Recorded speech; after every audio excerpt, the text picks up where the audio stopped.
Doncs ho hem avançat en començar. L'autoritat portuària ha acordat avui cap vespre el nom dels nous explotadors de la concessió del Club Nàutic d'Eivissa. Després de 99 anys de gestió hi haurà canvis. A partir d'ara serà la societat Puertos i Litorales Sostenibles que gestionarà els amarraments.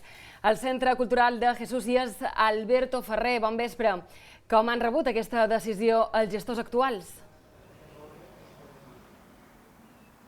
Bon vespre. Ha estat tot un cop. Avui s'havia de conèixer aquesta resolució.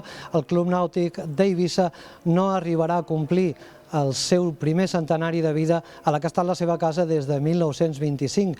El Consell d'Administració de l'Autoritat Portuària no ha vist prou motius per excloure del concurs a Puertos i Litorales Sostenibles, tot i la condemna a 11 mesos de presó de l'empresari administrador Alberto Pedraza.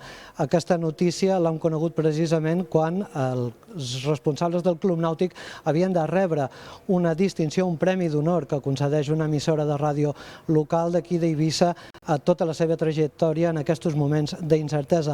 L'han rebut amb l'auditori dempeus, amb un gest de gala de solidaritat que s'ha estès a tota aquesta cerimònia. Val a dir que el president del Club Nàutic ha dit que seguiran treballant, que seguiran fent força i ha considerat aquesta decisió que és només un gest per afavorir l'especulació a les aigües. Us acaben de denunciar que el Club Nàutic d'Eivissa l'han perdut. Sí, l'han dat a una altra entitat.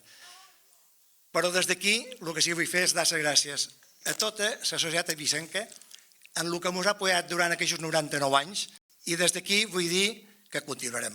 Farem força almenys per poder tornar a aconseguir el que és nostre.